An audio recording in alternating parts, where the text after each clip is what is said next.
ক্ষেতের যে অবস্থা, কি পরিষ্কার করুম রে ভাই? চাইলের দাম নাই, ধানের দাম নাই, কি যে করুম? রোদের লেগে চশমাও লাগাই থুইছি। আমি হলো ডিজিটাল কৃষক।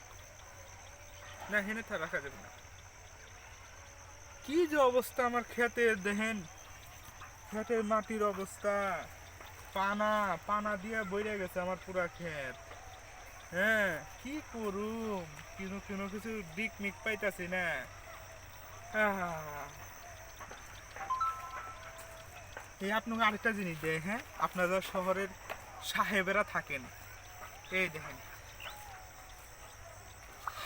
আহ মাটির যে একটা গিরান আপনারা পান শহরে মনে হয় না।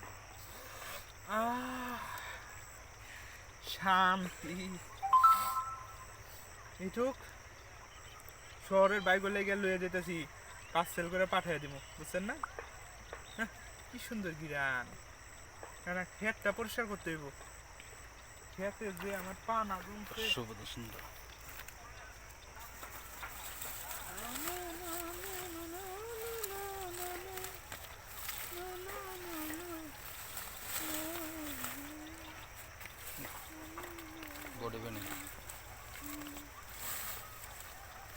তুলে রেখে দিই, পরে নিয়ে যাবো নি।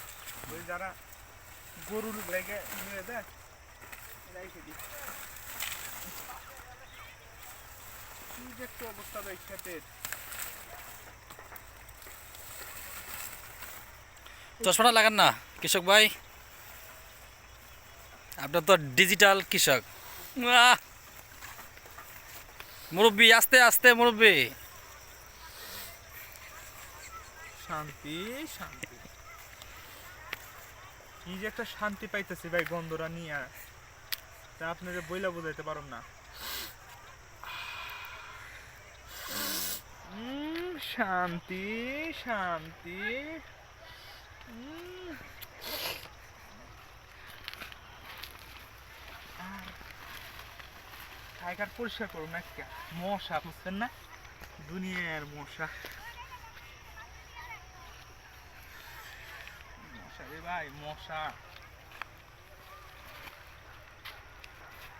আপনার লেগে একটা কথা কই, যারা শহরের বাবুরা থাকেন, আপনার লেগে কত কষ্ট করে আমরা ফলন ফলাই, দেখছেন না?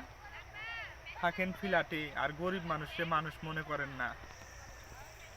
গরিব মানুষকে মানুষ মনে করার চেষ্টা করেন, তাহলে দুনিয়াতে আর কেউ গরিব বলে মানুষ থাকবো না।